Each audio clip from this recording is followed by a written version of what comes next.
Salut tout le monde, de retour pour le métal vu d'un autre œil un peu spécial, car à l'heure où je tourne cette vidéo, on est en mai 2021 et ça fait 10 ans qu'un homme politique qui a porté le métal à l'Assemblée nationale nous a quittés.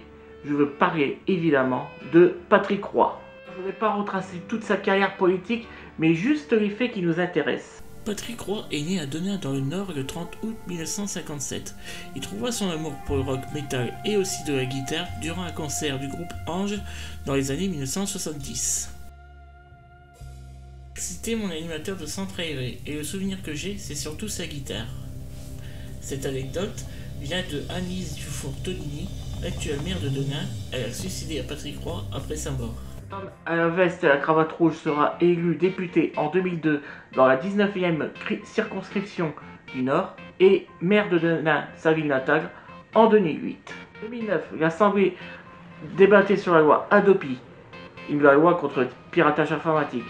Et c'est là qu'on a appris son amour pour le rock metal.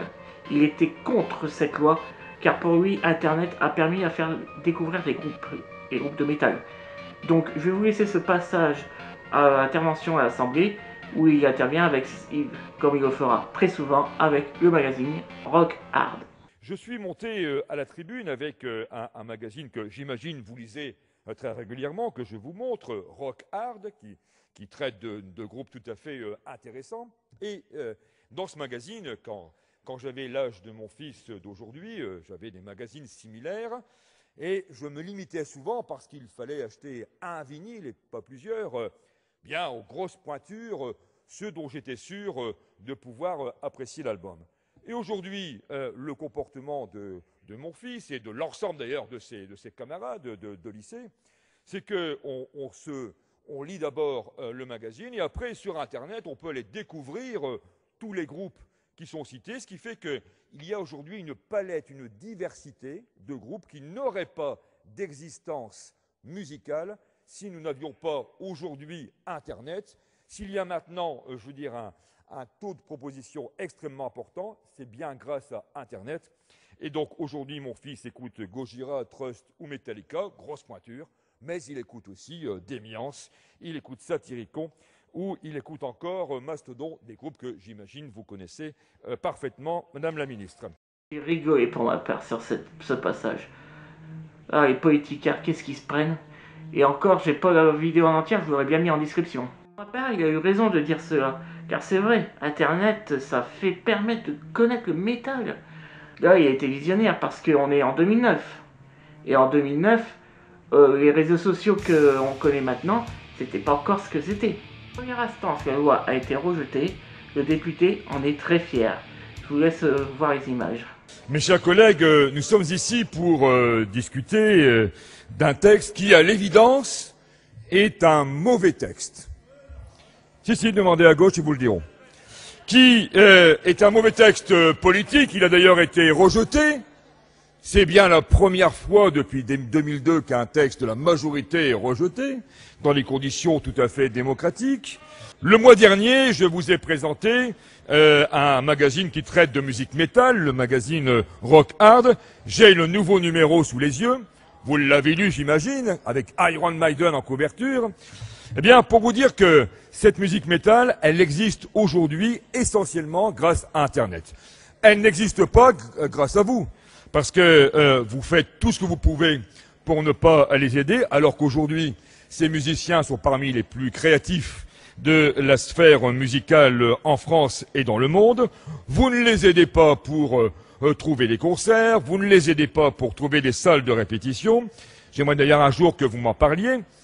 Mais plus grave, Madame la Ministre, c'est que, alors que vous en auriez les moyens, vous ne les aidez pas non plus pour qu'ils soient diffusés dans les médias, radio ou télévision. Vous me direz, quand vous répondrez, sur quels médias on peut écouter aujourd'hui les artistes métal. Alors, les dernières paroles qu'il a dit seront un sujet qui sera traité dans une prochaine vidéo. Par contre, ce qu'il a fait pour la musique métal, festival. Métallurgical est né le 20 juin 2009 à Denain, bien sûr, sa ville natale, et ce festival aura accueilli deux gros noms de groupes de métal, comment je veux dire. Donc il y aura eu Anthrax, Hetz, Dagobah, Mass Hysteria, et il y a d'autres noms, même des groupes locaux. En 2010, notre cher député maire a sorti la gratte pour jouer Fouria avec Mass Hysteria devant son public.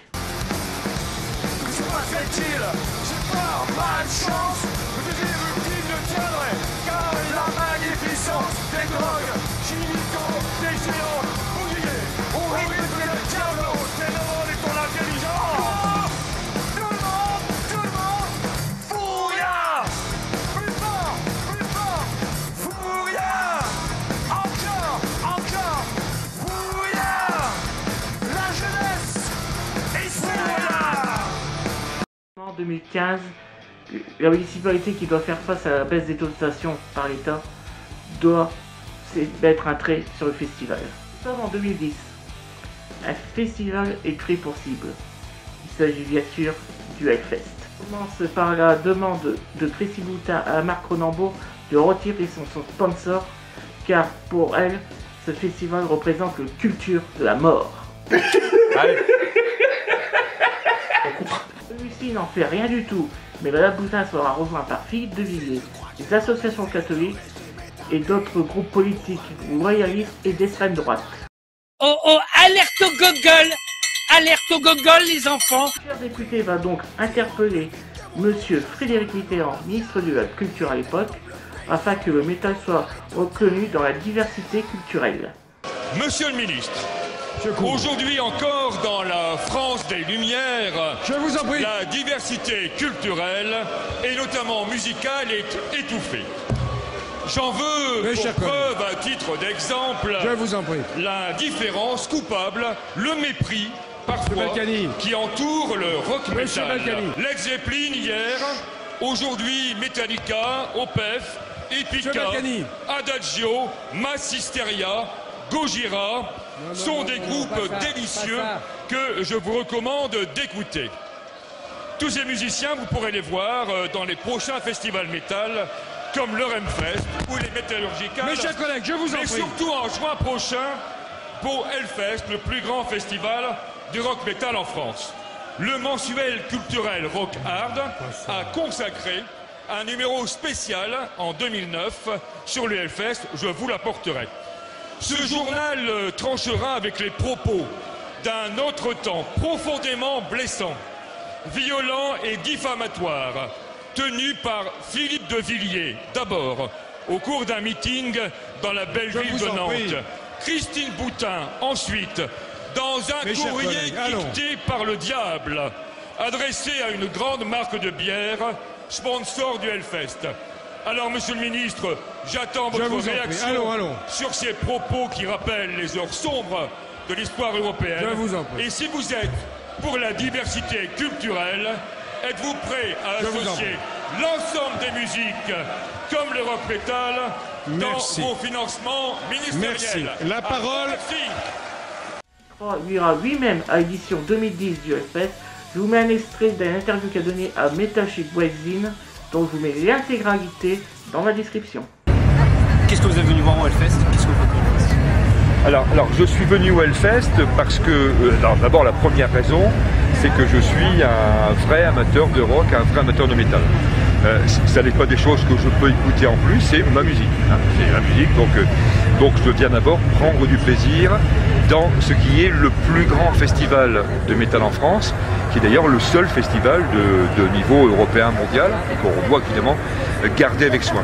Et comme j'ai été amené, parce qu'il avait été très injustement et très dangereusement attaqué par quelques personnalités politiques influentes, donc c'est aussi pour montrer mon attachement à ce que cette diversité culturelle soit maintenue et que ce festival est d'ailleurs à la au complet opposé de l'image qu'on veut bien lui renvoyer. En 2010, il révèle qu'il souffre d'un cancer du pancréas. Il va se retirer quelque temps et le 15 mars 2011, il va faire une apparition à l'Assemblée nationale.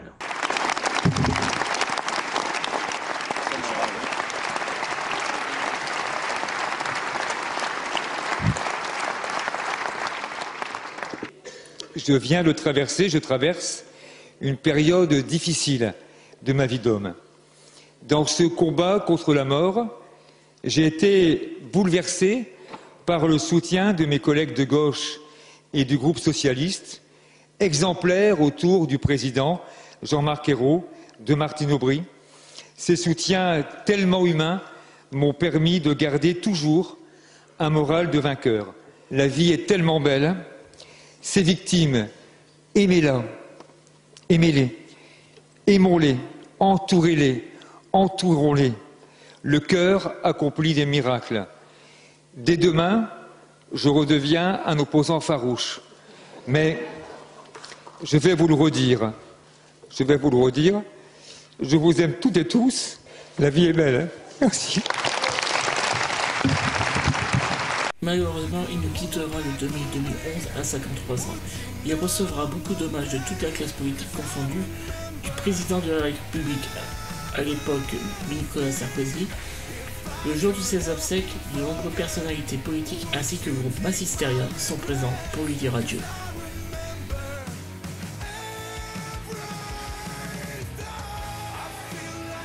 Cette vidéo hommage, j'espère que ça vous a plu.